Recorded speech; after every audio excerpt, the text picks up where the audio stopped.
গণতন্ত্র হত্যাকারী এদেশের খুন গুম হত্যার অন্যতম নায়ক সাবেক প্রধান বিচারপতি, তার দৃষ্টান্তমূলক শাস্তি এদেশের আইনজীবী সমাজ সহ দেশের মানুষ চায়। কারণ বিচারকের আসনে বসে তিনি যে দেশের প্রতি অবিচার করেছেন, তার দৃষ্টান্তমূলক শাস্তি না হলে ভবিষ্যতে আরেকজন খায়রুল হকের জন্ম হয়তোবা হতে পারে।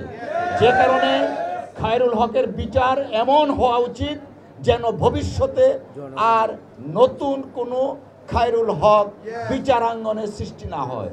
সেই লক্ষ্যে বাংলাদেশ জাতীয়তাবাদী আইনজীবী ফোরামের কেন্দ্রীয় কর্মসূচি হচ্ছে আগামী 29শে এপ্রিল সুপ্রিম কোর্ট, 29শে এপ্রিল বুধবার মঙ্গলবার বাংলাদেশের সর্বোচ্চ আদালত সুপ্রিম কোর্ট সহ ঢাকা বার সহ সারা বাংলাদেশের প্রত্যেকটা আদালতে খায়রুল হককে আইনের আওতায় আনার লক্ষ্যে প্রতিবাদ এবং বিক্ষোভ কর্মসূচি গ্রহণ করা হয়েছে।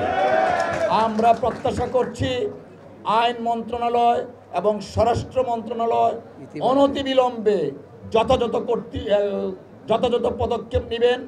অন্যথায় বাংলাদেশ জাতীয়তাবাদী আইনজীবী ফোরাম আইনজীবী সমাজকে সাথে নিয়ে আরও কঠোর কর্মসূচি প্রণয়ন করবে।